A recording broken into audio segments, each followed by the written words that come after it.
رسید. آره میگفتم مردم هر کاری بکنن درسته. بگذاریم ما تا. البته اینم بگم هر کاری هم که مردم میکنن درست نیست. فقط یه حرفایی رو که چند سال پیش باید میزدم حالا زدم. چرا چند سال پیش نگفتی؟ نمیدونم. شاید فکر کردم اگه همه چیز همینطوری پیش بره بهتره. تقصیر خودم. منم مثل تو بودم همینجوری. آخه میدونی قضیه خیلی ساده است اما نمیدونم چرا مثل بچه آدم نمیتونم برم حرفم بزنم. تقصیر تو نیست دایی جون. بدونی که چقدر خاطرت برام عزیزه رامین. من تو رو همیشه دوست داشتم و تو از بهترین بچه‌های این حرفه هستی. آدم اندیشمندی هستی.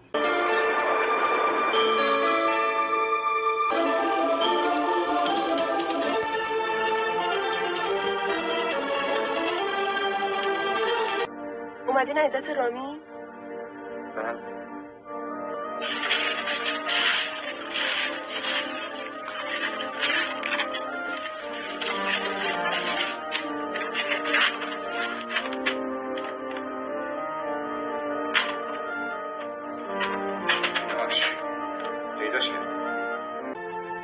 رامین ایشون محمد آقا هستن، دوست قدیمیت، یادت هست؟ سلام رامین، منم محمد.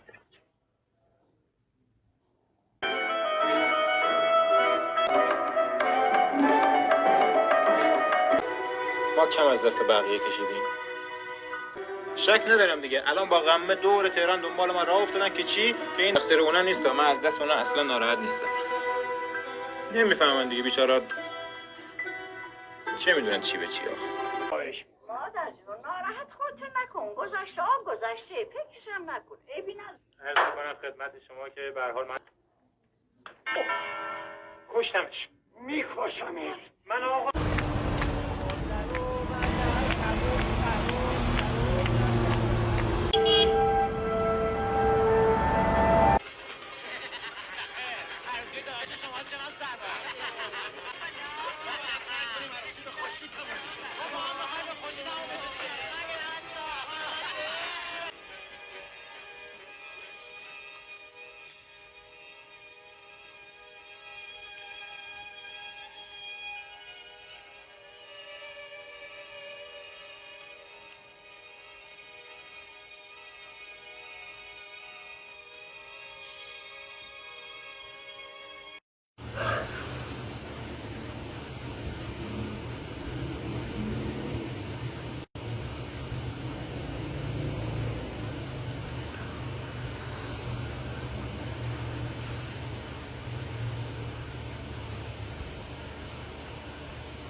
یه بار دیگه سلام. این بار دیگه قول بهتون میدم که با تو همراه باشم با رامین عزیز.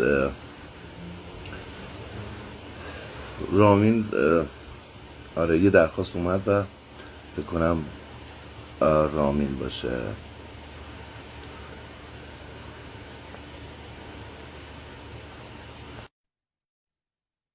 خب عزیزانم، امشب میخوایم با رامین پرچمی مهربون صحبت کنیم. رامینی که همه ازش خاطره داریم، خاطر سازمون بوده سالها. بله اینم رامین عزیز. سلام قربونت برم. خوبی رامین عزیز؟ قربونت برم. خوبی؟ در حال حرکت و دیگه رامین از زمانی که از خارج برگشته اصلا همیشه در حال حرکته. آره. قربونت برم. رامین باید یه جایی بایستی که اینترنت داشته باشی یا چون اینترنت دستی که خیلی ضعیفه. آره یه جای ثابت. حالا آره ورزش رو فعلا برم دوباره میام. نه خوبه. فکر کنم یه جای ثابت. ببین بهترین تصویری که داشتی همونجا باش که باید گپ بزنیم که الان میام 2 دقیقه. آره. دوستان تا رامین پرچمی یه جای خوب ثابت پیدا میکنه که اینترنت داشته باشه و دوباره درخواست بده. من شب گذشته با یکی از اساتید سینما تلویزیون، یک بزرگی که خاطر ساز ما بوده، جناب آقای حمید لبخنده، گپ زدم، صحبت کردیم. یک نوشته ای رو برای رامین لطف کردن، محبت کردن، دادن که خیلی زیباست، چون فوق‌العاده است این نوشته. من توی صفحه منتشرش میکنم، تو صفحه میذارم و به خود رامین هم میدم که رامین تو صفحش بذاره. از خاطره در پناهتو گفتن، از زمانی که شاید هزاران نفر رو تست زدن برای بازی در سریال در پناهتو و رامین از همون ابتدا انتخاب شد برای نقشی که مد نظر استاد لبخنده بود و قرار بود که بازی کنه، ولی یک پروسه تولیدشون طول کشید و مصادف شد با اینکه رامین دیگه رفته بود، برگشته بود به شهر و زادگاهش. باش تماس گرفتن که بیا برای کار و ببینم رامین نه هنوز نیومده. رامین جناب شهسواری عزیزم تهیه کننده این کار زیبا بودن که ماندگاره برای هممون در پناهتو. و رامین اومد و اسم اون شخصیت شد رامین. واقعا در ابتدا چیز دیگه ای بود و شد رامین، و رامین در اون کار درخشید، واقعا درخشید. رامین پرچمی ما منتظرتیم که بیای صحبت کنیم، یه جای ثابت پیدا کن پسر.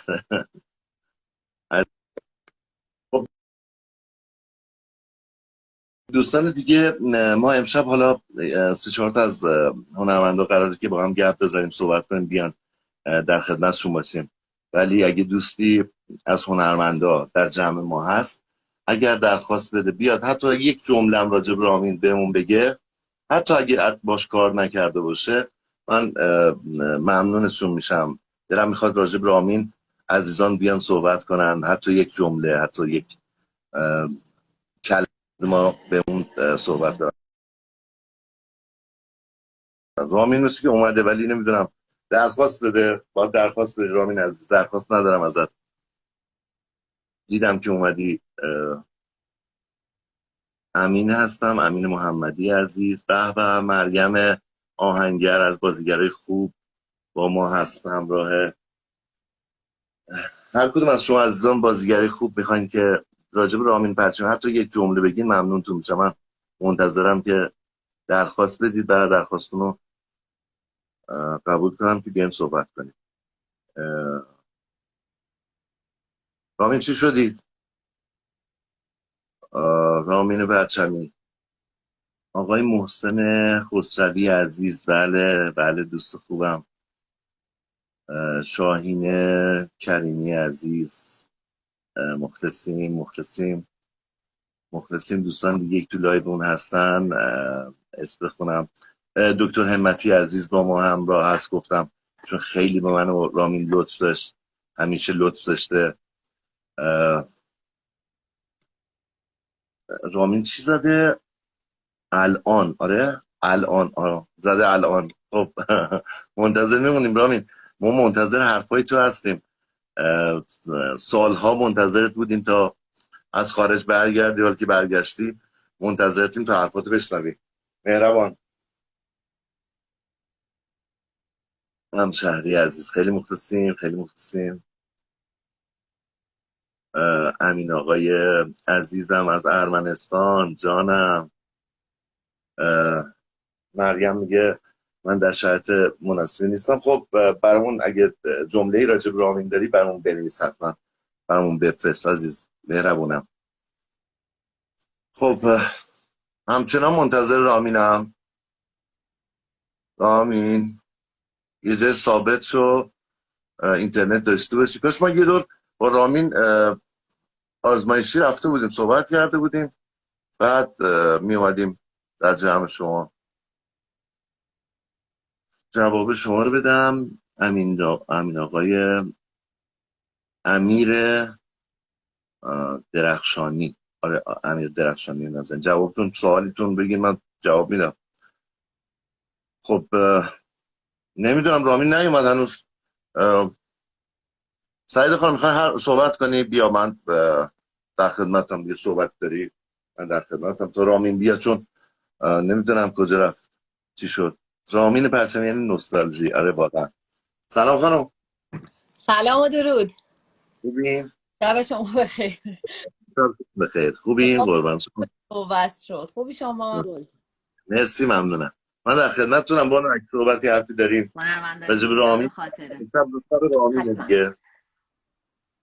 متاسفانه آقای پرچمی واقعا از ذهنها خیلی دور شده و پاک شده. یکی از بازیگرای خیلی خوبیه که هر کدوممون در پناه تو یک فیلمی بود که واقعا ماندگار بود در ذهنمون و من تأسف میخورم برای دنیای سینمایی ما که چرا اینقدر سریع آدم ها رو حذف میکنه و تنها درخواستی که دارم از کارگردانای عزیز، خواهشاً لطفاً انقدر دنبال چرتکه انداختن و بیزینس نباشید، دنبال اثر هنری باشید که بازیگرانی مثل آقای پرچمی هیچ وقت محو نشن. ببین الان در حقیقت هم صحبت شما میکنی درسته بانو جان. به کارهای سینمایی تلویزیونی الان منوط شده به اینکه یک چهره رو بذارن، یک سلبریتی، حالا پول هنگفتی هم بهش بدن و دیگه واقعا بودجه ندارن برای سایر بازیگران. مجبورن اینکه از نابازیگر استفاده کنن، از کسایی که تو این عرصه نبودن نیستن و دغدغه‌شون 100% این متینه. اما یه جاهایی واقعا میشه بدون اینکه هزینه کرد از بازیگرای جوانی در کنار هم آقای پرچمی که واقعا از یادها رفته، میشه در کنارش استفاده کرد بدون هزینه‌ای. میشه همیشه پول نیست، میشه از این چیزای دیگه هم استفاده کرد. همیشه نباید دنباله، میشه از این فاندای دیگه استفاده کرد. سلام و درود آقای پرچمی. سلام علیکم. شب شما بخیر. ببخشید دیر شد ولی اومدم بالاخره. ولی دیگه الان سر حال اومد. قربونت برم. خوبی؟ خدا خاطره ها رو زنده کرد. به خدا من تو رو فالو نداشتم بابا. آره قربونت برم. رامین عزیز مرسی بانو جان، خیلی متشکرم ازتون، ممنونم ازتون، خیلی لطف کردیتون عزیز منی. انشالله که بدرخشید، انشالله که آقای پرچمی تو اوج ببینیمتون در کنار آقای نوری عزیز. بنده بسم قربونت برم. مرسی، خدا نگهدار. مرسی قربونت برم. درود بر شما. شبتون فداتم. رامین جان بگو تو صحبت کن برامون، حرف بزن، ما منتظر صحبت‌های تو هستیم. نمیدونم از آخرش بگیم یا از اولش. آقا این پیاده رو اینا بودم دیده شد یا نه؟ من نمیدونم. شما باید کلا بانو جان شما باید کلا خارج شی دوباره بیای تو. آره کلا که خارج چون نظر اینترنت اینجا. من همین مشکل داشتم. من نمی‌تونم وارد شم. شما خارج شی من وارد شم. خارج نمیتونی. تو که اصلا خارج بودی یه مدتی، یه مدت طولانی خارج بودی. آقا یه اون پیاده رو جون دلم. آره الان خوبه، الان خوبی. الان خوبی. ببخشید دیر کردم، خیلی دیر کردم. از الهی قربان. آقا بابک رو خیلی مطرح کردیم، شرمنده باشه. عزیزانی نه تو رو خدا نگو رامین عزیز. من بارها گفتم رامین دلم میخواد دغدغه‌م اینه که تو زودتر وارد کار بشی، کارت شروع کنی. یعنی واقعا من خیلی ازت ممنونم به خاطر اینکه در تمام این مدت شاید بگم تنافسی دیگه کار من بود، خود به خود معرف بدون اینجوری نگو. من باید میگفتم جاش بود چه بگم. الهی قربون دارم. من الان امشب با خیلی از بچه‌های قدیم صحبت کردم که بیان تو لایومون باشن. حالا دوستانی تمایل نداشتن صحبت کنن به دلایلی، بعضیا شرایطش نداشتن، ولی من به هر حال ازشون خواهش کردم که تو لایو ما باشین. ما می‌خوایم صحبت‌های رامین رو بشنویم. رامین به هر حال همه ببین من الان خودم چیزی که اتفاق افتاده جاهای مختلف کارهای مختلف صحبت میشه، اسم تو رو میبرم، بعد خیلی خوشحال میشن ای رامین پرپا چقدر خوب، ولی ما میترسیم ممنوع کار، نمیتونیم جذب کارش کنیم. میخوام خودت بگی رامین چی این جریان، چرا همه فکر میکنن تو ممنوع کاری؟ میدونم میخواد بابا این من داستان از همون سال 89 در واقع که من بعد یه سال اتفاقات سال 88 تو اقامت امنیت ملی و اینا اومدم بیرون. ممنوع کاری خود طبیعی بود، میگفتم آقا سینما تلویزیون نمیرسن، دوبارش هم نبودم یه سال اصلا خودم حتی توی دنبال کار نرفتم، فکر کنم اصلا شمال موندم چون بعد از خود پدر مادرم اینا بود متأسفانه و اصلا یه شرایط خیلی به هم ریخته داشتم. بعد چی داشتم میگفتم؟ آره همین که بعد از سال 89 که اومدی بیرون از خارج برگشتی. مثلا ممنوع کار هستم دنبال کارم اصلا نرفتم بعد یه سال. ولی بعدن که مثلا سال 4 سال بعدش گذشت و اینا مثلا خبری نیستش، فیلم پیشنهاد نمیده، تئاتر چیز سینمایی پیشنهاد نمیده، تلویزیون. آقا فهمیدی که تلویزیون ما رو ممنوع کار کرد. با رایزنی با دوستان اینور اونور که آقا مثلا بذارید حلش کنیم. وزارت ارشاد هم بودش. ما یه دوستی داشتیم آقای اسم نمیبرم.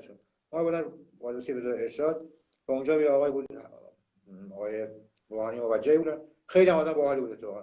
برگشت گفت شما مشکل نداری بابت کارو سینما و نمیدونم شبکه خانگی و تئاتر و فلان، یعنی فقط صدا و سیمای جمهوری اسلامی ایران شما اگه اونم دست خودشونه به ما ربطی نداره. خب صدا جمهوری اسلامی رفتیم پرسیدیم اگه بگم اینا رو نه چیکار کنم؟ آره میخوام بشنوم قربونت برم. الان خیلی من دوست دارم که بشنوم ازت قربونت برم. مثلا چه اضافی دارم میگم بگو. آره نه واقعا خیلی مهمه بدونیم رامین چه پروسه‌ای طی کرده. یک دقیقه فقط به من فرصت میدی؟ یک دقیقه من راجع به رامین پرچمی یه سری حرفات بزنم بعدش برسم اینا رو بگی.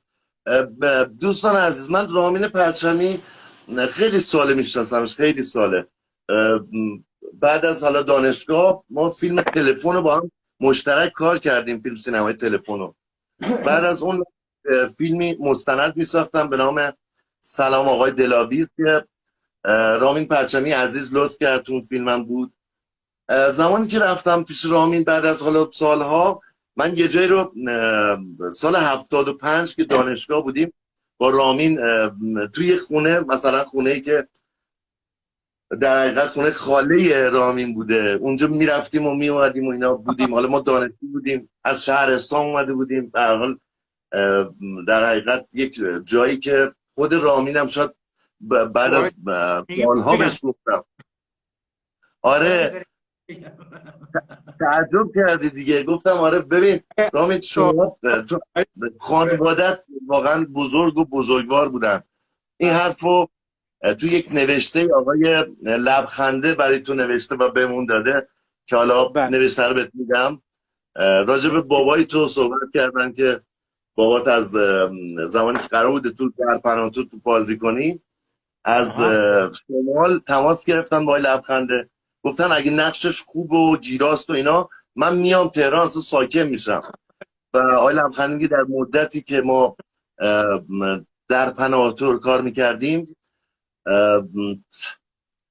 بابات بارها رفته میومده اونجا سر میزده صحبت میکرده و فرهیختگی و بزرگواری شما رو زبان زد بوده. حالا اینو گفتم بابت این که بگم رامین پرچمی مجله داشت، مجله هنر بازیگری رو در می آورد. ما اسمش هنر بازیگری بود. نقش باشه نقش آفرینان. نقش آفرین. آره بازیگری بود. تنها مجله تخصص دنیا که درجه بازیگری بود، چون تو دنیا نداشتیم چنین چیزی. و در نویسنده، نمیدونم بازیگر، کارگردان، یه آدمی که چنین آدمی رو الان بردن یه مدت خارج، حالا آوردنش و الان من دلم میسوزه واقعا. من واقعا دلم میسوزه، با تمام وجودم دلم میسوزه. بارها راجع به رامین پرچمی حرف می‌خواستم بزنم، بغض کردم نتونستم بگم. الان جلوش دارم میگم چون خودش میدونه من ارادت منو به این آدم چقدره. و حالا برای همین دلم میخواد از اول بگی که ما اونایی که قضاوت میکنن پشت سرت حرف میزنن اونا بدونن که رامین چی بوده. شاید واقعا مقصری، ما تکلیفمون بدونیم. بگو تو بگو رامین، من حرف نمیزنم. خب من کجا رو بگم دقیقاً؟ از همون اول که رفتی یک سال بابت اون جریانات 88 به هر حال تو هیجانی که برای همه ایجاد میشه شاید ها، غیر از اینم نیست دیگه. آره یه دوباره دوستان جدیدی هم اومدن، بذار یه خلاصه بگم و بریم تا تهش. آره از خدمت شما آره من بعضی اون یه سال وارد جرم اقدام علیه امنیت ملی تو زندان نوین بودم. سال 90 اومدم بیرون و حدود یه سال نیم خودم مثلا ول کرده بودم کلا اساسی نه تا تلویزیون بازیگری اصلا کلا هر چی. بابام پدرم تازه فوت کرده من یه سال قبل از این من بیفتم زندان. اصلا یه اوضاع به هم ریخته داشتم واقعا. تنهایی چیز می‌کردم دیگه. رفتم شمال. این اونجا خیلی کسی اصلا خبر نداشتم. تا بعد که دوباره برگشتم تهران چه آگه یک سالی که اومدم دنبال کار اینا دیدم که آقا چه خبری نیست چیزی نگفت. آدم نه خیلی دنبال کار مثلا دفتر فیلم بودم ولی همون جای تلفنی به من میشد اینا نشد هیچ خبری نیست. بعد از اینکه دوستان گفتن آره ظاهرا ممنوع شما و فلان اینا.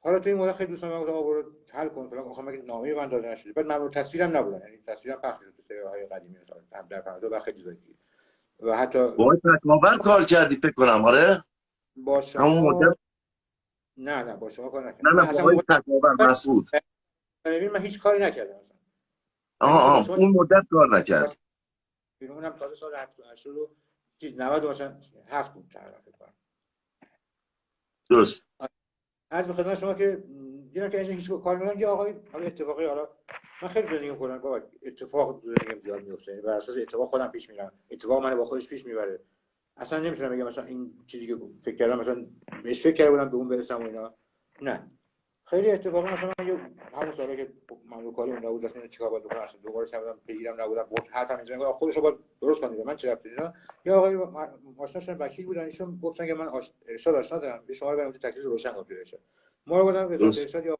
خیلی موجهی بودن خیلی هم لطف داشتن به ما و با ایشون آشنایی داشتن از قبل چیکار بود اینا خلاصه گفت آقا نه شما تلویزیون شما سینما و تئاتر و شبکه خانگی و اینا چیزی که دست دولت هستش مشکلی ندارید حالا مگر اینکه سینما از خودشون دارن خودشون چیکار باید بکنن که ما فهمیدیم خب اینجا مشکلی نیست بعد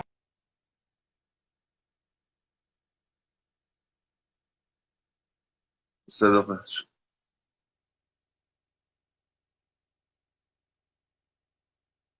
باید میبرم ما دنبال خب بکنم رفتیم و حالا من اسم نمیبرم یا اسمم بیارم نمیدونم چیا بود چه کس شخصی بود خیلی هم خوب برخورد خیلی با خانم زنگ نظر آشنایی داشتم برای کافی و ایشون لطف کردن منو بسیار این آقا مشکلش چیه ولی کجا حل کنیم بعد هم تظاهرات و فلان این چیزا پیش اومد گفتم من که اصلا موازی اون نه تایید کردم نه فلان کردم رفت نه بیانیه صادر کردم اون هر چی بودن از قول خودشون گفتن من چیزی من اگه هر چند درباره من نوشته از من نوشته از من نوشته از قول من نوشته نشده درباره من نوشته شده شما قانونا بخواید نگاه کنید بعد این جرمش چقدر اصلا من اقدام علیه امنیت ملی کردم یک سال حبس داشتم یک سال رو مثلا خب گذروندم تو زندان الان دیگه مشکل تو با من چیه چرا باید ممنوع تصویر باشه بعد اینا نمیگن نه شما ممنوع تصویر نیستی حالا اجازه بدین فلان بریم چیکار کنیم من ممنوع تصویر نیستم ولی آقای مسعود تکاور تازه ورزش سینما می‌خواستم با من کار کنم همین فیلم کروکودیلو خب شاید مسعود راضی نباشه من بگم ولی میگم موقع که فیلم کروکودیلو مسعود جان حالا از طریق اینستاگرام من پیدا کرده بود یه پستی من گذاشته بودم خیلی قدیم ها بود که ما توی شمال مثلا زندگی می‌کردیم اینا اومده بودن فیلم دختره کنار مرداب رو اونجا فیلم برداری کنن با خانم امیر سلیمانی دانشگاه دبیرستان بود سوم یا چهارم دبیرستان بود که آقای ژکان اومده بود دقیقاً تو محل ما حتی یه سری شما تو خود خونه ما تو محل تو روستا ببینید که اجازه سینما داشته باشم ولی مستاجر ما شده مثل خیلی جای دیگه یعنی عکاسش اونجا بود مدیر تولیدش مثلا اونجا بود منم مثلا سوم دبیرستان عشق تازه مثلا هنرپیشگی و اینا اصلا وارد این بحث بشم پراکنده میشه نه باحال بود آره تو خدمتش آره اینا اومدن ما چند درس با آقای مشایخ اونجا بود و اینا گرفتیم اونا بعد سالها بعد تو اینستا خودم من گفتم یادش بخیر فلان چیز فلان اینا خدا کنه مثلا عکس آقای مشایخ هم گذاشته بودن اون موقع بدون که بشناسم ایشون رو با بوان رفتیم کنارش واسه یه عکس یه یادگاری مثلا خیلی قیافه باحالی هم بود چیزا که بعدا با آقای مشایخ گفتم من یادم اولی باشه اون زید اون که من یادش نمیاد ولی من گفتم فلان یادم میاد پایین از خدمت شما که دقیقاً یادم نیست چی میگفتم آره من تو تکاور عزیز من خواستم برای فیلم کروکودیل گفتم مسئله اینستا تو پیدا کردم یادم افتاد تو اونجا بودی فلان بودی تحقیق کردیم چیزی به من گفتن چه چیزایی رو میدونه یادم نبود اینا تو هیچی ما فیلم ما بازی کنیم گفتم دست شما در نکنید فلان واقعا حالا چه دلیلی یا چه چیزی بود از من می‌خواست تو فیلمش بازی کنه گفتش که نقش پلیسی باید بیاره آقای اول گفت زنپوش نقش اصلیه گفتش مثلا دختر رو تسکین به من نخورد اصلا خب نمیشه تسکین جواب نمیده این نقش کوتاه‌تر که پلیسی بود که حالا میتونه رسید کنه سه روز بعدش ما رفتیم قرارداد بس رفتیم جوری بریم یهو آقا این نقش پلیس رو گفتن که راهن پشنی بازی نکنیم سینما ما گفتن منتصر یا نه گفتن منو تصویر گفتن که راهن پشنی نقش پلیس بازی نکنه پلیس خوب مثلا چی گفتن که دوست بازی کنه مثلا جدیه توضیح اونش آقای تکاورم گفت خب گفتم بهتر، من اصلا نقش منفی باشه که بهتر داریم تو فیلم میگه، ولی این نقش خیلی کوتاهه، خیلی نقش خوبیه مخفی میکنه ولی کوتاهه. گفتم باشه من بازی میکنم. گفت نقش منفی یعنی باقی مونده و احتمال خوبم هست مونه. این نقش من توی کارگردانی بازی کردم. حالا خیلی به نظر همه کوتاه بود، من خیلی لذت بردم چون منفی ترین و خیلی بهترین شخصیت فیلم از هم آتن بود. تکنش جالب. جان چه جالب، میگم چه جالب در مورد حال کوتاهی بلندی که برای تو هیچ موقع مطرح نبوده، تو نقش برات مهم بوده. این چیزی من میدونم همیشه نقش برات بوده. رامتین خداپناهی بازی کرد، نوش جونشون، خیلی نقش خوبی بود ولی من از این نقش خیلی راضی تر بودم، خیلی بهتر. ولی میخوام توصیه مثلا ارشاد بدم، حالا این یک نوع ممنوع تصویر جدیده. حالا باز تلویزیون من اعلام نمیکنه، باز یه چیز دیگه من نمیخواستم بگم. یک دلیلی که من احساس میکنم خیلی آقایون تلویزیون و رادیو، آقایون سینما جدی گرفتن خودشون رو، فکر کنن که خیلی بیننده مثلا داره سینما، فکر کنن که خیلی مثلا تلویزیون رادیو همه الان مشتاق دارش هستن. اصرار عجیبی دارن که بعد 10 سال همچنان به من میگن یه مصاحبه با رادیو جوان ساعت 12 نیمه شب به من زنگ میزنن خودشون که آقا ما مصاحبه کنیم. من میگم که خب آقا بفرمایید رو.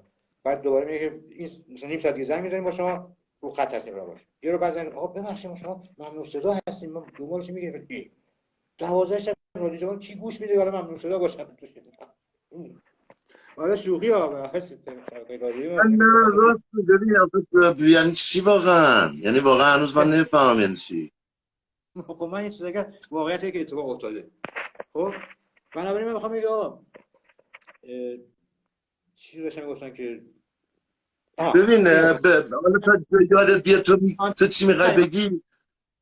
بگو حیث من راجب این که ممنوع صدا و ممنوع کاری، راجب این داشتی میگفتی، راجب ممنوع صدا و ممنوع کاری. من بقیه‌شو بگم. این آنتراژ چیزی نداری. بگو یکی دیگه مهمان دیگه بیاد، چیزی که دیگه بیاد. چه چیزی تو بگی. نه ببین حالا من آقا رضا ایرامنشم که ما فیلم تلفن رو با هم دیگه کار کردیم، رضا میخواد امشب بیاد با هم گپ بزنیم. آقای مسعود تکاور نازنینم من باهاش صحبت کردم، قراره حالا امشب بیاد.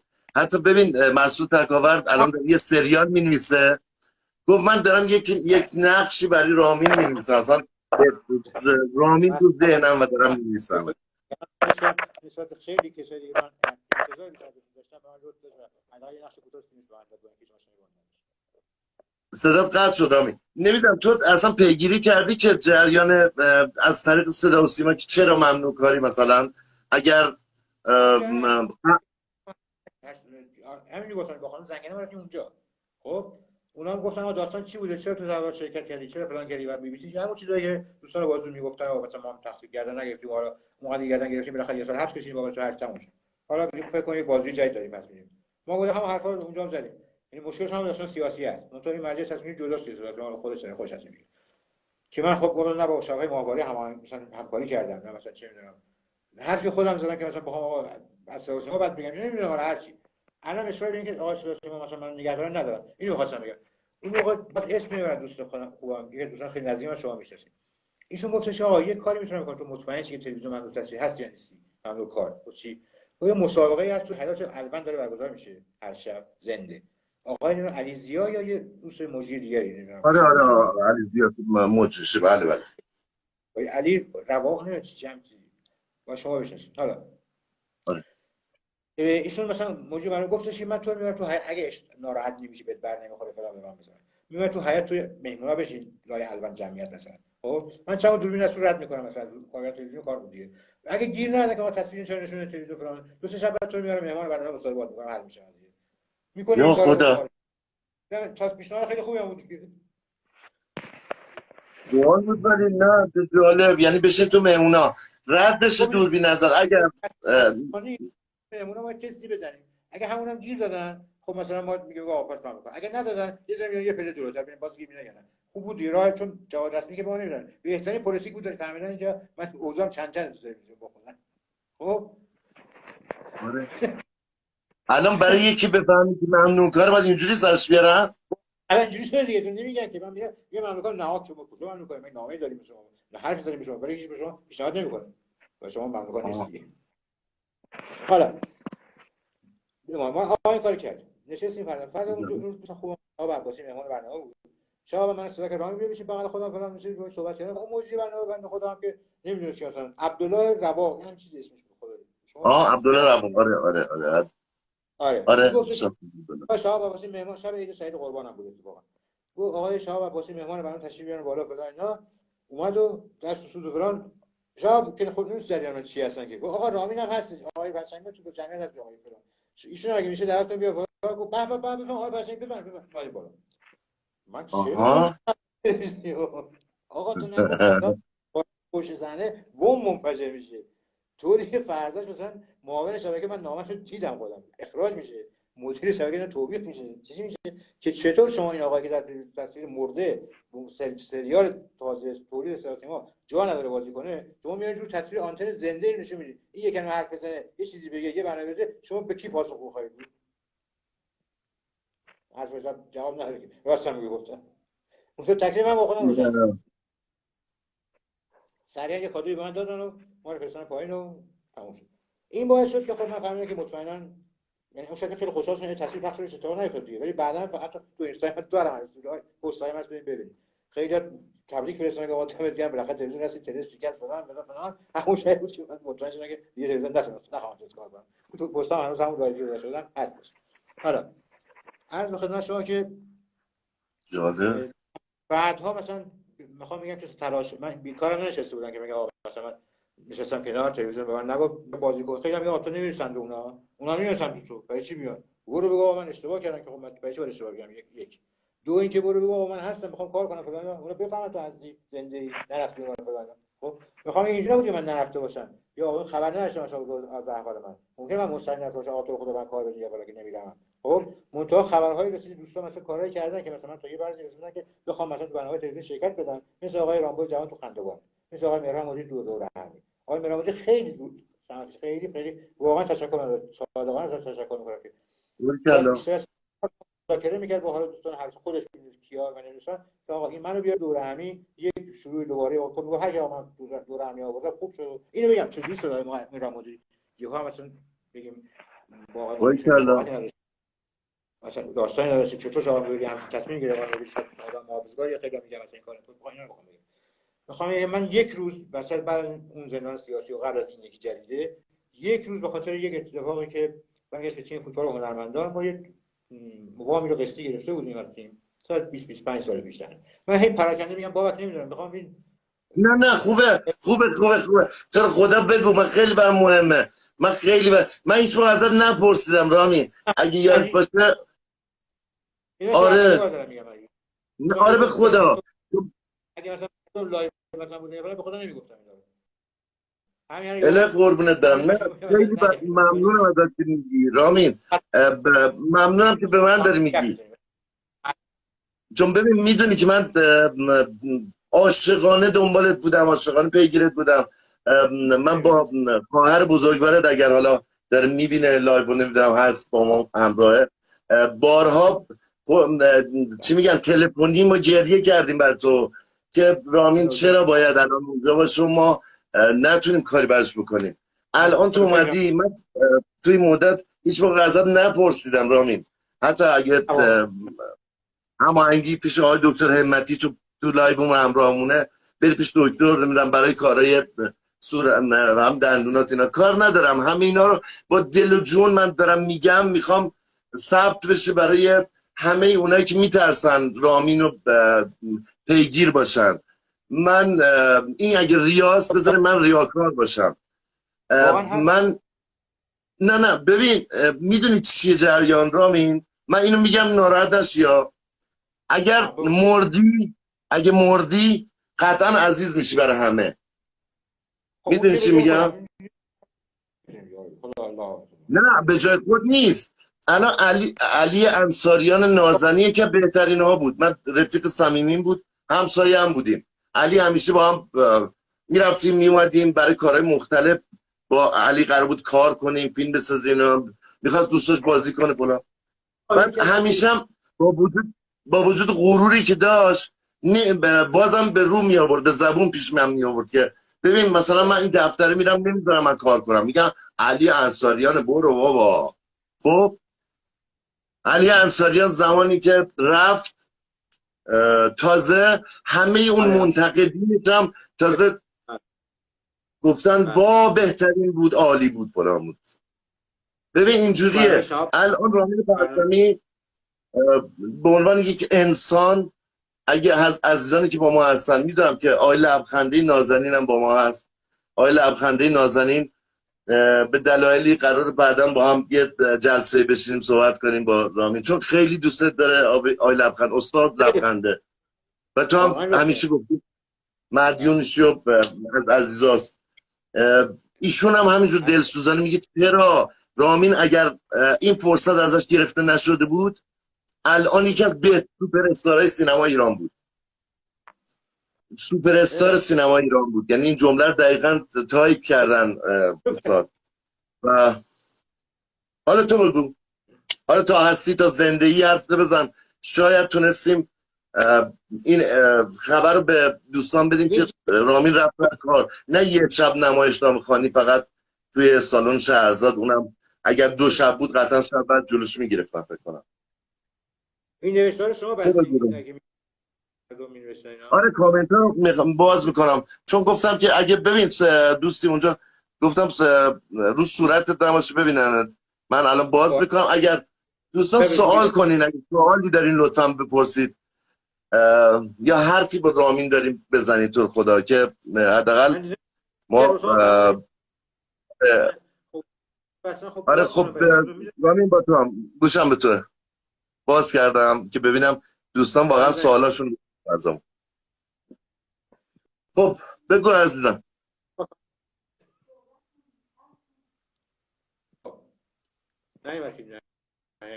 خب من چرا اومد؟ آره بقیه داستان چی شد؟ آره که آقا رضا ایرانوند هم اگر درخواست بدن که با ما همراه باشن. خب بگو بلند. تیم هنرمندان گفتن که وامی ما گرفته بودیم چندین سال پیش، مثلا 20 سال پیش با اون واقع حسین یاری تیم فوتبال هنرمندان داشتیم و اینا، از این مؤسسه بهش سرفرازان میهن اون موقع تأسیس شد و فلان، همه بچا گرفتن، مثلا نفر 5 تومن اون موقع پول خوبی بود، مثلا 5 تومن 5200 گرفتن مثلا در سال. حالا من همین دارم کلا به بابا اینا مثلا اونا خود ماشین خریدن و فلان، مثلا با اون قسطاشون خودشون میدادن، وسطای قسط دادن اینا شد، مثلا نصف قسط داده بودیم تقریبا، که یهو مثلا مؤسسه هم پاشید، کلا تأسیس شد. تأسیس شد، اکثر بچا دو قسط ندادن دیگه، منم همینطور، مثلا یا حسن جاش خودش خودم مثلا من گفتم آره حد قسط میدی، اون نمیخواد واسه داری میدی اون اصلا نصفش بکن، نصف دومیش مثلا دادین، دومیش مونده ندادیم، بعد خیلی دیگه نداد. گویا بعدها پیگیری میکنن این کارو، مؤسسه دوباره راه میفته، وکیل جریان شما جوار هر راست یا دروغ نمیدونم که سراغ خیلی از بچه‌ها میرن که مثلا این پولا رو بگیرن، مثلا اینا واقعا خیلیشون حقوقشون میگیرن، بعضی نمیتونن میگیرن، به منم واسه یه چکی دادن که گیرن که 26 میلیون تومان شده شما باید بدین، مثلا از اون مثلا 2.5 میلیون 10 برابر شده بود. من اون فلان گفت به هر ما چک داریم فلان اینجوری میکنیم، رسید داریم، فورا میذاریم زندان. خداییش هم 9 ماه وقت دادن ننداختن زندان. دقیقاً بعد 9 ماه یه روز آقا اومدش، آقا من دیگه از سر صحنه اجرای تئاتر قصدخونه من بودم، توی حافظ داشت اجرا می‌کرد. بله قصدخونه آره سال 96 فکر می‌کنم اومدم. بله علی برقی خدا بیامرز بود و اینا، سالن حافظ. بله آره اونجا مثلا من چیز کردم، اومدم دم مأمور وایساده، اول که مثلا اومده امضا بگیره مثلا مأمور آقا من دیر میرن عجله لحظه آخر دارم میرم سر صحنه بدو بابا وایسا آقا چی الان بذار بعد اجرا و بیا چه میرم آقا بعد اجرا میکنم. نه مأمور که انتری اومدن گرفت گفتش که آقا شکایت دارم شما کجا شما دارن امشب زندان فلان، بجا 26 تومن بده بعد مثلا شنبه یه روز زندان. گفتم آقا خب نه خیلی جدیه. نه آقا نداشت من اجرا برم. گفتم باشه اجرا کنه برم، بعد میام کلانتری مثلا بازداشت میمونم. خب نه همینجا الان باید بریم. گفتم بابا مأمور باشه فلان، کارگران صحبت قبول نکرد. شب ما کلانتری بازداشت نگردن، صبح فرستادن دو من گفتم پول نمیدی، گفتم نه نمیدم، ندارم برم فلان، نامه اوین ما فرستادن. آقا شب بار پرواز داره خیلی لطف کرد، ما چند خون ما دیرتر بود اینا، خلاصه ما تو ساعت اوین در آوردیم. اون موقع خیلی مثلا تازه داشتم واقعا با بچه‌ها ارتباط گرفته بودن، شماره‌اشون داشتن، زنگ می‌زنه این حرفا. دوستان نزدیک که حالا مورد اعتماد بود، هم میشناختنش، دوست دیگه هم میشناختنش، راه به چند تا رفیقامون زدن، سپتامبر 5 تومن 10 تومن 8 زنگ جمع کنیم، چون این معنا بخوام بمونم اینجا این داستان میمونه، یه ما دیگه طول میشه، یهو میشه بیرون، تا زودتر بیرون نیومدم بیا اینو یه کاری کنیم هم زودتر بیام بیرون، یعنی بمونم هی بدتر میشه. این تجربه اینجوری نشون میده. خلاص اون شب زندان میمون. برداشت ما که اسم من خوندم پرچمی آزاد. یعنی زودی بچه‌ها رو که دستشون در نکنه. خیلی ممنون که دوستان زرنگ بود تو زود هندل کنه، همه جمع کنه، با هم بذاره پول یارو رو بده چه بگیره. این سرعت رو فکر نمی‌کنم. اومدم بیرون. آره این کارو یک نفر انجام داده، آقای مهران مدیری. فقط گفت هر چقدر ازش من میدم، من یه نفر فرستاد با من که بیاد اونجا کلش دستگیری کرد و فلان اینا، مخارج دیگه هر چیزی بود اینا تو اون اونم نظر گرفت و اومد. مهران مدیری من تا اون روز نیده بودم نزدیک با من تا حالا. واقعا نیده بود. دستش در نکنه واقعا. خیلی خیلی لطف کرد. حالا حتی اون موقع فکر کردم که آقای مدیری مثلا کارش کلا توی کار خیلی هست، مثلا دوست داره مثلا پول قرض میده، نمیدونم حالا چون گفتم شاید منم مثلا جزء اونجوری نگاه کردم قضیه، مثلا تو الان اوضاعش چیز نیست مثلا یه کمکی بهش کنیم. بعدا دیدمش گفتم نه اصلا این تو آزاد نیست، اصلا نه مثلا خیلی شده میگه فلان چیه، با تو می‌خواستم یه کاری کنم قرضم دادم بهتون، خیلی به موقع خب دست شما در نکنه. این بابی شد تو واقعا مدیر ما ارتباط گرفتیم، رفتیم خونه‌ش، یه دست اسنوکر هم باش بازی کردیم، باختیم. بعد فهمیدیم که ایشون قهرمان اسنوکر اصلا کلا تو میگه فکر کردیم نه فقط من بلدم با ایش بازی.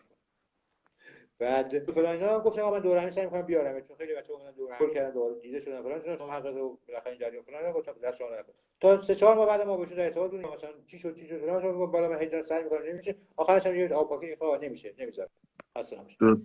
داماد جواد که ارتباط مستقیم باشه داشته باشم، خیلی پراکنده سر خندوانه یه اصطلاح که برنامه خندوانه دیدین شما ضبط دارین، این چه عجب تلویزیون خیلی راجع خندوانه. یه دوست دیگه هم تو تئاتر آقای ستاری با ایشون کارگر بودن، اونها اینا دوستای مثلا من بیکار بودم، وقتی اولین بار بود که مثلا برای من اولین بار آوردم من روی صحنه روی چه دوربین بعد از مدت. این خیلی آقای ستاری واقعا اصلا هر چقدر هر کی انتقاد داشته باشه خودم حتی ازش انتقاد داشته باشم، مشکل داشته باشم، یادم نمیاد که مثلا اولین کارگردانی بود، جز اولین کارگردانی حتی که من خاص صحنه و قرارداد حرفه‌ای با من بست و پولش هم مثلا تقریبا 2 تا تقریبا نچرخ کنم.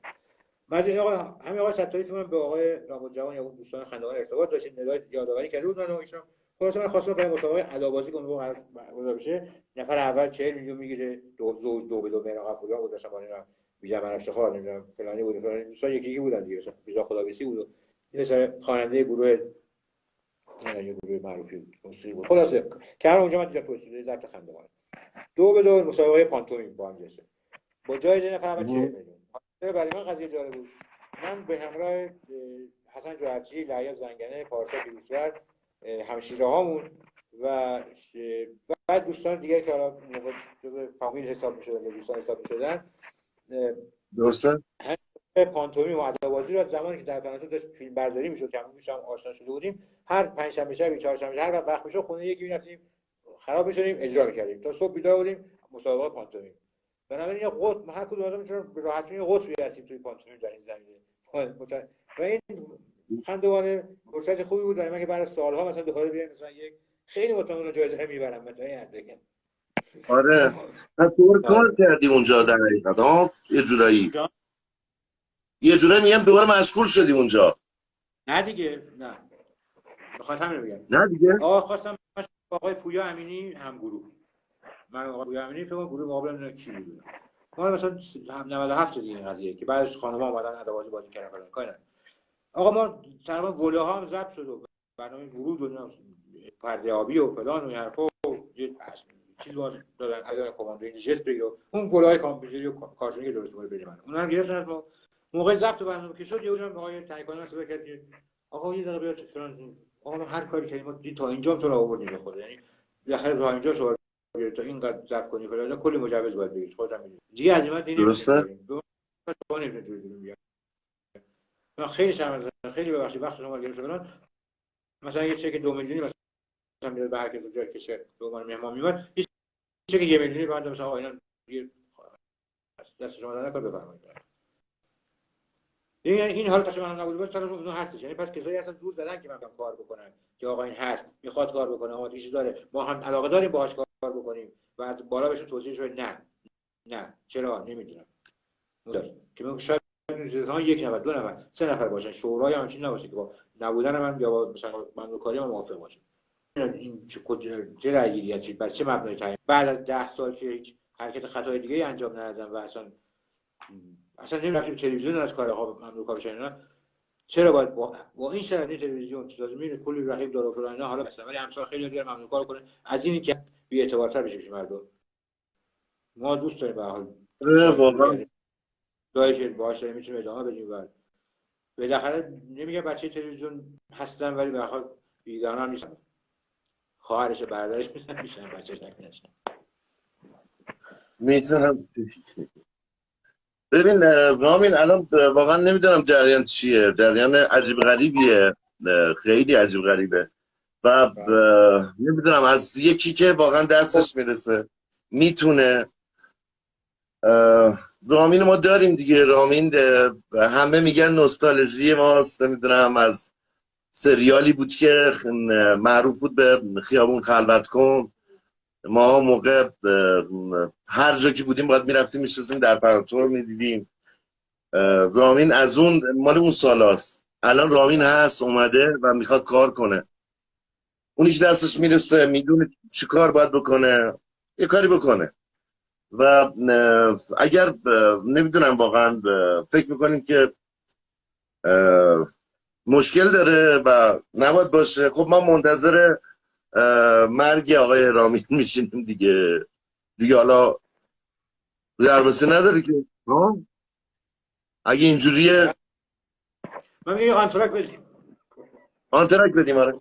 رامین من تو برو، من با رضا ایرامنش عزیز یه صحبت کنم، بعد با رضا صحبت کنم آره من بهت خبر میدم حتما بیا ادامه حرفاتو میخوام داشته باشیم. باشه برگردی پیش ما.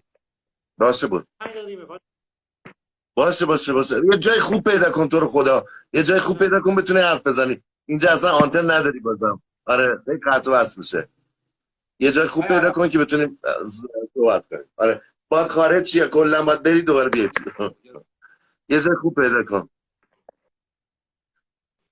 خب یک دوست دیگه نازنینی من سلام عرض ادب. حالتون خوبی؟ عرض ادب خوب هستین؟ خیلی ممنون متشکر. یه لحظه جناب نوری اجازه بدید. آره بله یه لحظه ببخشید. خواهش می‌کنم عزیزان. من تا بزرگوار نازنین خانم صادقی عزیز، یکی از بازیگرای مدیر روابط عمومی فیلم ها و 2 تا حرفه مختلف دارن ایشون، آچار فرانسه هم معمولا تو کارها. سلام و عرض ادب. قربان شما. مرسی. سلام جناب نوری، حالتون چطوره؟ خوب هستین شما؟ حجاب اسلامی تون رفتین حجاب اسلامی رو تکمیل کنیم بیاین دیگه، درسته؟ بله خوب هستین شما؟ خیلی متشکرم. ممنون. مرسی که من آوردیم بالا جناب نوری، واقعا باعث افتخار بنده بود که در فیلم ما شما افتخار دادیم و بازی کردیم. بازی یعنی حضور شما در فیلم ما واقعا باعث افتخار بود. من واقعا حالم بد شد، یعنی اینو میخوام از صمیم قلب گفتم یه کوچولو بیام صحبت کنم. من کوچیکترین عضو این خانواده هستم، از من بزرگتر خیلی هستش. جناب آقای فرشید نوابی فکر میکنم توی لایف هستن، خانم مریم آهنگر هستن، هر کدوم از بله جناب آقای احمد نیا هستن توی لایف. من اومدم یه کوچولو وقتتون رو بگیرم جناب نوری. ما تمام خاطرات بچگیمون با آقای رامین پرچمی بوده. به قول حرف قشنگی که شما خودتون زدین گفتین که کوچه خلوت کن بود. یعنی من یادم با اون سن کمم وقتی که فیلم ایشون شروع میشد همه دوست داشتن که خیلی سریع برن توی خونه و فیلم در پناه تو رو ببینن و من وقتی که توی اون سن و سال با ایشون بزرگ شدم، با فیلم هایی چون جناب آقای پرچمی، خود شما جناب آقای نوری و خیلی های دیگه. آدم وقتی که وارد این حرفه میشه و خودش متوجه میشه که چه حرفه سختی هستش و واقعا حرفه‌ای که باید با تمام وجود دوست داشته باشی، عشق داشته باشی که بتونی بیای توی این کار و بتونی توش دووم بیاری.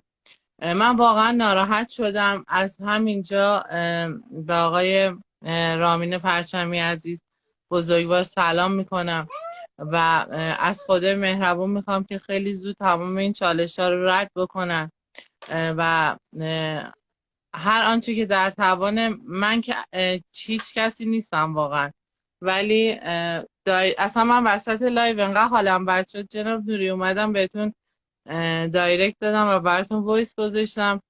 واقعا تا وقتی که هستن قدرشون رو نمیدونیم و وقتی که خدایی نکرده اتفاق میفته واقعا ارزشمند میشن. من نمیدونم چرا ماها اینجوری هستیم.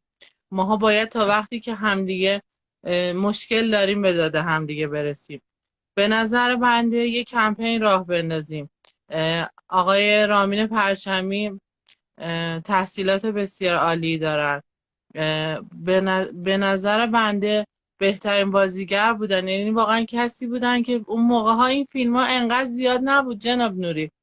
یعنی تمام خاطرات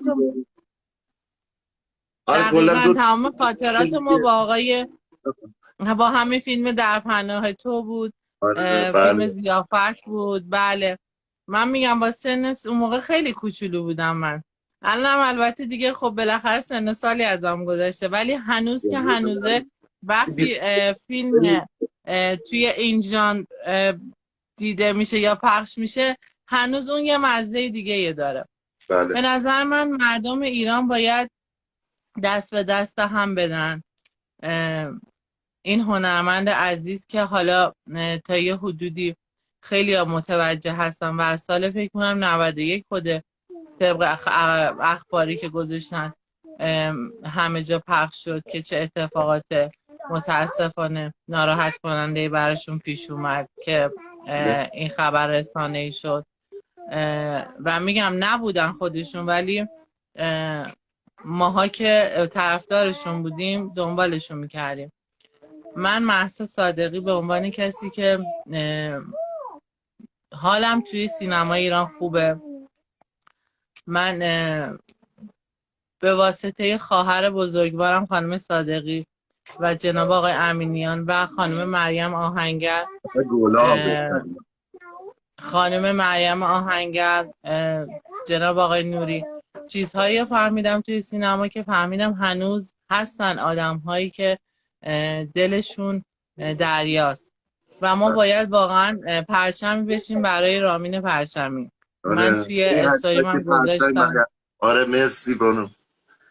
خواهش میکنم. از همه خواهش کنیم اونایی که تو لایو هستن. اولا خواستم که همه لطف کنن این پست رو، این رامین رو امروز رو استوری یا پست کنن که بدون اطلاع داشته باشه عزیزان بیان حمایت کنن از رامین. و این یه پستی یه استوری هرچی که کرمتونه برای پرچمی بگذارید. هشتگ پرچمی برای پرچمی این باشه برای رامین. بله. آره یه من خود شما اگه باشه با هم صحبت کردیم این کار می‌خواستیم انجام بدیم. که الکتریک رامین اومد و الان دیگه اون زمانات صحبتون این بود که رامین یه ذره سخت بود براش، الان مشکلاتش حل شده اومده، ولی باید دست هم بدیم دیگه.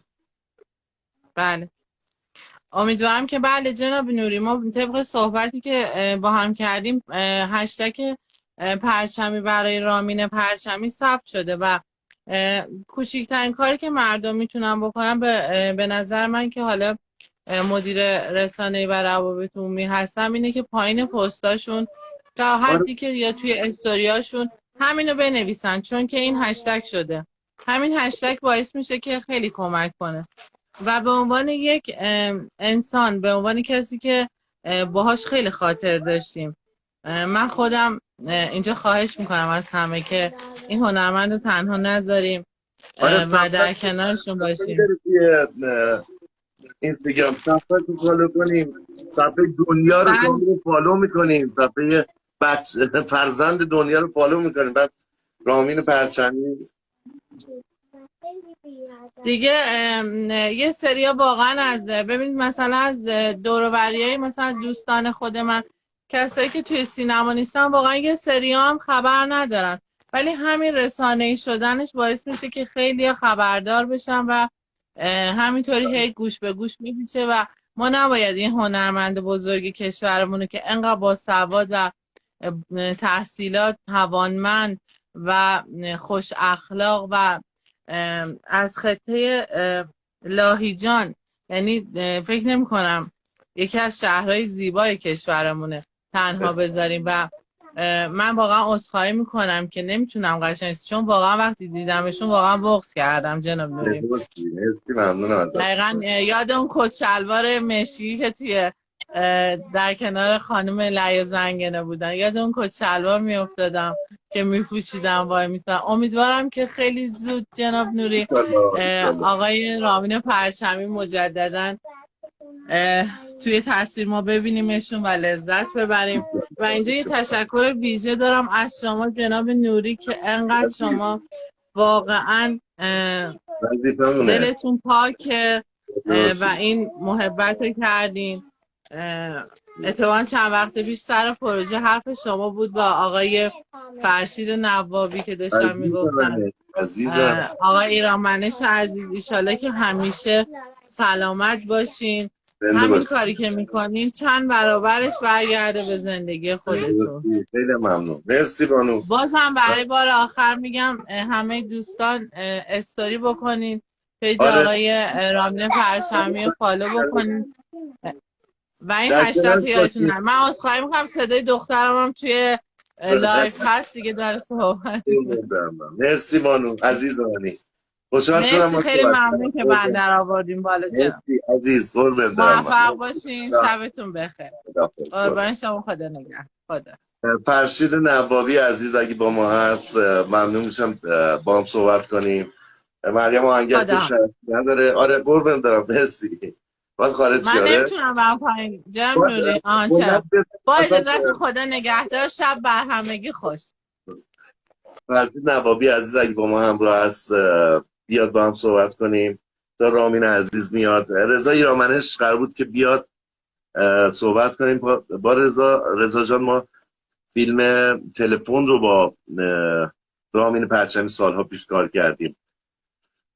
دوستان دیگه اگه هستن، خانم سلماز اساری نازنین یه موقعی با ما بود، نمیدونم هنوز هست. خانم هیلا اکرانی رو دیدم دیگه. از دوستان ببینم کسی هست اگه دوست دارین صحبتی بکنین، حتی یک جمله پرچمی برای پرچمی میخوایم بشین. دوستی که مریم آهنگر عزیز یکی از بازیگرای خوب، دوست داشتنی، دوست خوبم که ما دوست تو کار با هم کار کردیم. خیلی نازنین و مهربونه. خوشحال میشم با مریم صحبت کنیم. آره مریم اومد. این هشتگ رو یادتون نره ها، پرچمی برای پرچمی. نمیدونم الان چرا، آره دیگه من اینجوری نوشتم اونجوری. پرچمی برای پرچمی رو یادتون نره، پرچمی باشیم برای پرچمی. یه پست، یه استوری یا صفحه‌شو فالو کنیم که داشته باشیم، حداقل همراهی کنیم باش. حمایت اینجوری میتونیم داشته باشیم دیگه، چون الان خیلی از کارا ملاکشون فالوورای اینستاگرام میگن فلانی چند تا فالوور داره بگیم بیاد توی فیلم بازی کنه. نمیدونم یعنی چی، مگه به اینستاگرامه؟ چیز عجیب غریبی که دوستان میگن. و مریم نمیدونم صدا من داری؟ من درخواست رو قبول کردم ولی نمیبینمت. رضا ایرانمنش نازنین یادت نره، ما منتظرتیم. رضا اگه هستی بیا. و عرض کردم فرشید نوابی نازنین، من خانم صادقی مخلصیم، خیلی ممنون که اومدین صحبت کردین. انشالله فیلم نام این فیلم را شما انتخاب کنید، یکی از فیلم‌های حسابی و خوب سینما ایران بشه. با بازی بسیار خوب شیدا یوسفی نازنین، سرکار خانم مریم آهنگر و آقای یا مریم، من 2-3 بار تو رو درخواست قبول کردم ولی نیومدی، نمیدونم چرا. ببینم دیگه آقای امیر بها و مریم اومد. مریم سلام، خوبی؟ احوالتون چطوره؟ خوبی؟ قربون شما برم. خوبی؟ قربونت برم. من خواهش میکنم، شبتون بخیر. اینم یکی از اساتید دیگه، یکی استاد دیگه هم در درود بر شما آقای امینیان، حالتون چطوره؟ خوبی؟ من خیلی سلام عرض میکنم، عرض ادب و احترام و درود دارم برای شما. فقط یک خبر کوتاه، در حال نگارش و تنظیم سناریویی هستم به نام انتظار سرد که با افتخار آقای پرچمی همشهریم اگر افتخار بدن در کنار ما خواهم بود. بدون چه خوب بسیار عالی. من سلام عرض میکنم خدمت شما دو بزرگوار گرامی. امیدوارم که حالتون خوب باشه، عالی باشین و سلامی دیگر به تمام فالوورهای عزیز استاد بابک نوری عزیزم. خودتون چطوره؟ و جناب آقای امینیان عزیز و بزرگوار تهیه کننده محترم کارمون. با مریم آهنگر نازنین یک فیلمی به تازگی کار کردیم به نام این فیلم رو شما انتخاب کنید. نویسندش و تهیه کنندش یه آدم بزرگوار نازنینی بود که خیلی از علاقمندای این حرفه رو، کسایی که دوره دیده بودن یا کلاس دیده بودن یا تئاتر کار کرده بودن، جذب کار کرد.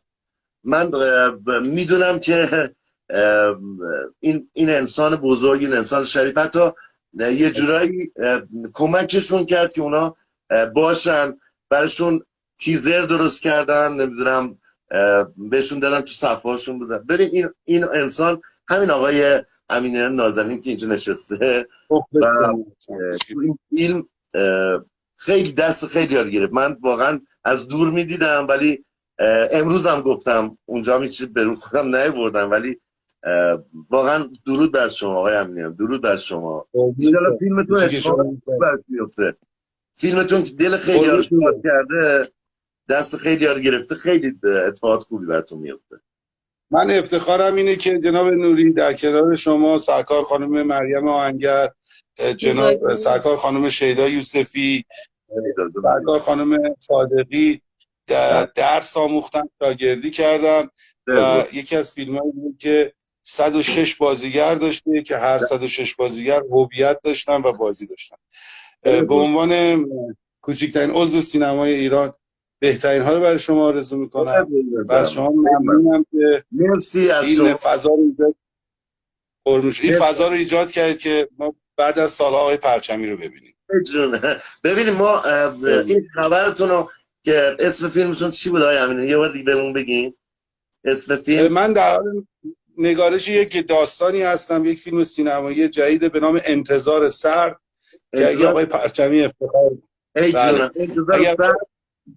ما انتظار اگه آقای پرچمی اگه آقای پرچمی افتخار بدن در خدمتشون خواهم. لطف شماست، مهربون، دم شما گرم یا علی.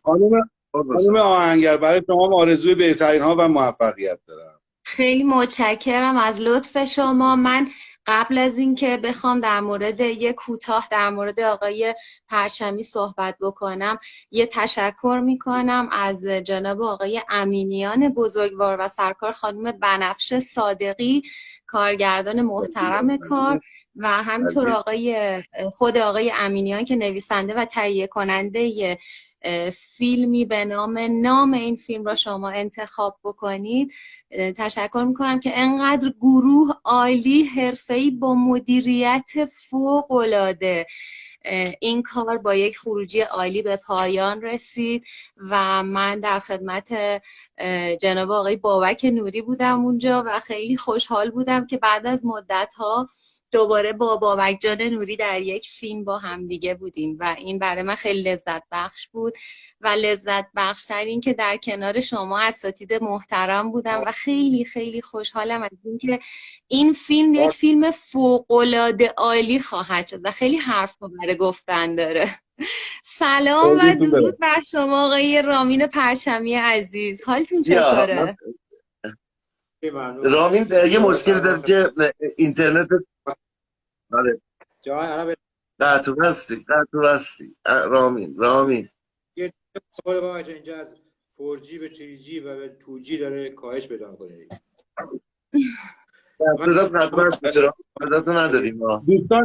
دوستان اگر اجازه بدید من رفع زحمت کنم، چون مرسی فضای بزرگانه و ما کوچیکا ببینیم و یاد بگیریم بهتر.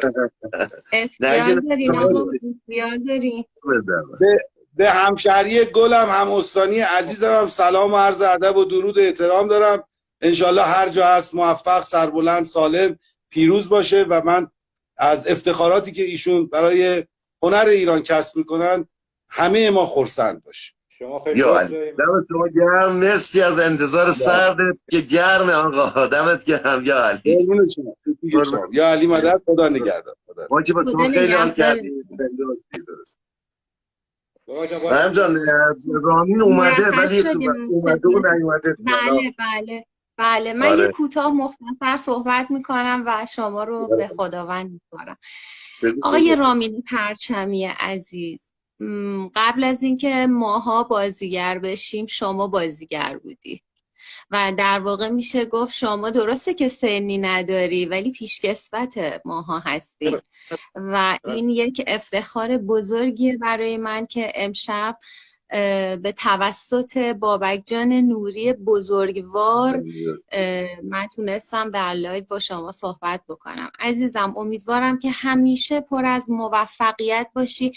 انقدر شما مهربان بودی و انقدر صادق بودی، انقدر از این عاشق این صداقتتون شدم که انقدر خالصانه و صادقانه صحبت کردین و این خیلی تأثیر گذاره تو روحیه همه ما و همه مردم، مخصوصا عوامل سینما و تلویزیون و تئاتر.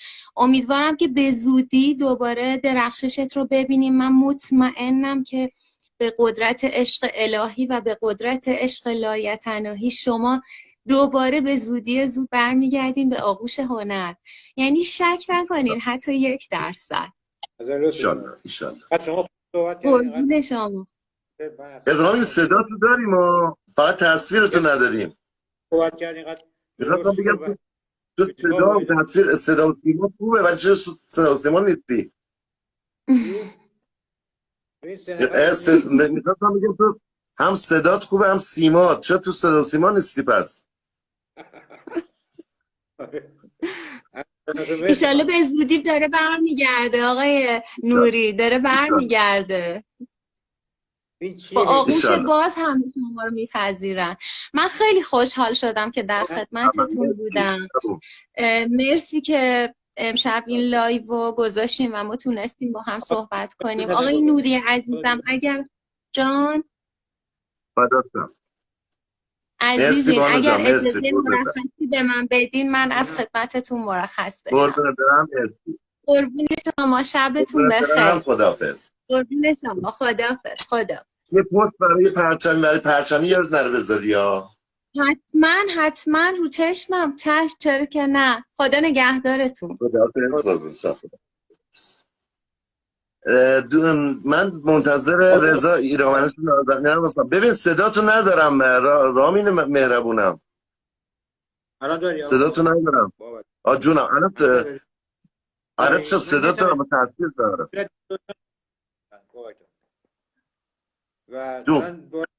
صداتو دارم. چرا صدا دوربینت میگم برعکسه. اگه من تصویرم داری دوربینت برعکسه ها، نه دوربین موبایلت.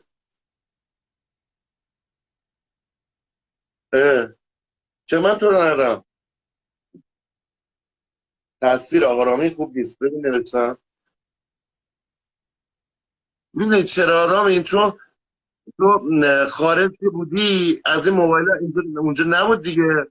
اگه یاد باشه با همین اینا زنگ میزدی با ما حرف میزدیم، بعد میگم ما از خارج با شما تماس گرفتیم، نمیدونم بشیر در روی قربونت دارم، تو که هنو اونجایی که خارجی که کی میای پس بالاخره اومدی و داریم اینجوری با حرف بزنیم.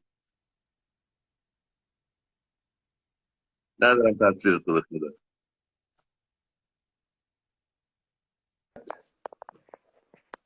تصویر دارم تو دوستم ندارم ندارم. دوره ما تلویزیون قطع میشد برفک نشون میداد، بعد مثلا یه نشون زیرنویس میاد میگفتش که لطفاً به گیرنده های خود دست نزنید، شاید فرستنده است. ما میفهمیم دیگه مثلا تلویزیون نباید بگوین توش امور دستی بگوین تو تصویرش بیاریم. نه دست دیگه. الان مال من داستان اینه، الان اشکال فرستنده گوشی منه که این اشکاله. آره فکر کنم تو اگه تصویر من داری، من تصویر تو رو قرآن ندارم به خدا. تصویر تو رو ندارم. آره دوباره بیا. دوستان آره برو بیا که حرف پایانی رو با هم بزنیم. ولی من امتب یه فکری کردم، یعنی در زمانی که داشتیم صحبت می‌کردیم، چون اعلام کرده بودیم این لایو، آره باید کلا خارجی بعد بیای تو این لایو اعلام کرده بودیم دوستان بیان بالا و صحبت کنیم. من این گفتگو رو واقعا با رامین میرم میشینم صحبت بکنم و اینو منتشر میکنیم. یعنی اگه اجازه بدین من یه خواهش ازتون میکنم، سوالاتون رو بچه‌ها دوستان عزیزان اونایی که با ما هستید لطف کنید به 3 تا محبت شما. یکی این که اول صفحه رامین پرچمی رو حتما داشته باشین برای حمایت از رامین. صفحه رامین رو فالو کنید، داشته باشید. یه ذره آدم وقتی متوجه میشه میفهمه که مثلا شما عزیزان پیگیر یه آدمای عجیب غریب هستین، بعد یه هنرمندتون رو اصلا دنبال نمی کنید و صفحه‌شون ندارید. مثل عزیزانی مثال میزنم ابوالفضل پورعرب، مثل رضا رویگری، مثل آقای فردوس کاویانی، آقای علی نصیریانی، بزرگان دیگه. من دارم تک تک اینا رو نام میبرم، اینا شاید یه مدت نباشن ولی شما که بودین، شما که هستین، شما که دوستشون دارین، این عزیزانم همشون توی فضای مجازی و توی این اینستاگرام یه صفحه‌ای دارن، یه سری عکس گذاشتن، ولی وقتی که استقبالی نیست از پستایی که میذارن یا عکسشون مثلا شما نمیدید ببینید لایکشون کنید، خب به هر حال یه سری چیزا معیارهایی داره برای موندگاری توی اینستاگرام که دلشون خوش باشه بازم پست بذارن بازم بیان. نمیدونم این فرهنگ باید جا بیفته دیگه. ما اگر حالا تمام ما بسنده میکنیم که روزمون رو با اینستاگرام به پایان برسونیم یا شروع کنیم که حالا چه خبریه، پست‌های جدید ببینیم، عکس‌های جدید ببینیم، خب بریم دنبال این آدمایی که یه روزی بودن، دوستشون داشتیم و نیستن الان. تا زمانی که دور از جون زمان داد فوت میکنن تازه یادمون میفته، تازه میریم سراغشون، تازه عکساشون رو میذاریم و میگیم حیف حیف حیف. این بده به خدا. هفته‌های گذشته ما با 2 عزیز صحبت کردم. این روال جمعه ها رو، لایو جمعه ها رو هر هفته دارم، میرم سراغ کسانی که یه روزی بودن، یه روزی عزیزمون بودن و امروز نیستن یا هستن و شما یادشون نیستین. خیلی بده. ما از جانب شما میرم سراغشون. پس اگر شخص خاصی رو دوست دارین به من بگید، بسپارید که حتما من یادآوری کنید به من بی‌معرفت یادآوری کنید که برم سراغشون رو یادشون کنم یا یه لایو با هم بذاریم صحبت کنیم. این اولا. دوم اینکه حتما یه پست بذارید برای پرچمی هشتگ هم زیرش بزنید که حالا خودش یه صفحه باز بشه، قطعا توش بریم نگاه کنیم، حالمون خوب بشه، بدونیم پرچمی از یه جایی که برامون عزیز بود، هنوزم هست، خواهد بود، بازم داریمش، برای پرچمی هستیم هر کدوم برای پرچمی. 3 اینکه من این لایو رو سعی میکنم که سیو میکنم، ولی به هر حال این گفتگو رو میرم ضبط میکنم با رامین همه اتفاقاتی که افتاده یک بار دیگه میذارم، قضاوت میذارم به عهده شما.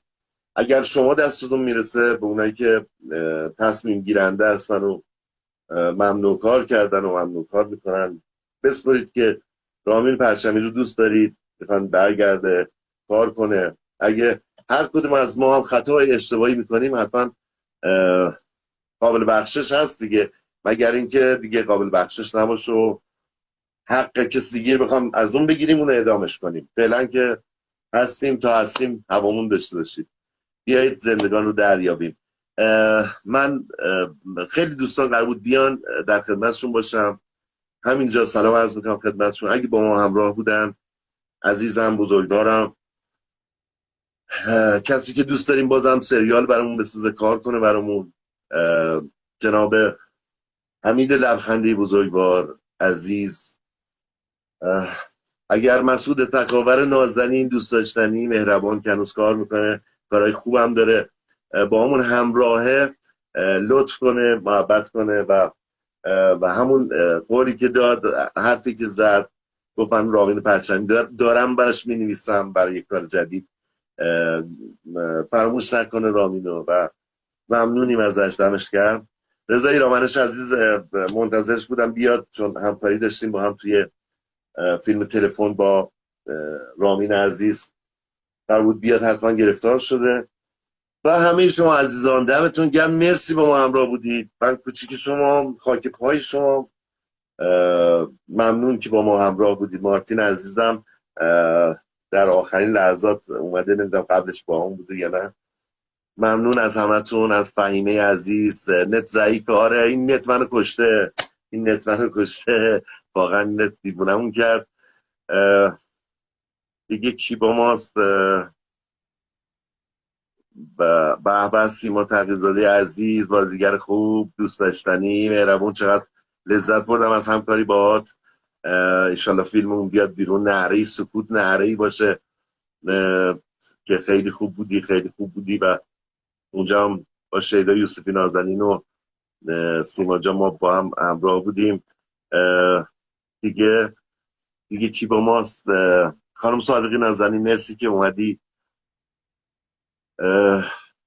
آقای ناصر علوی، خواننده خوب دوست داشتنی کشور، یه شما که حمایت میکنی از هنرمندا، حتما برای رامین پرچمی برای پرچمی رو یه پست بذار حتما براش. مارتین عزیز، ممنون میشم که رامین پرچمی رو حمایت کنی، استوری کنی، هر کار که میتونی انجام بدی براش.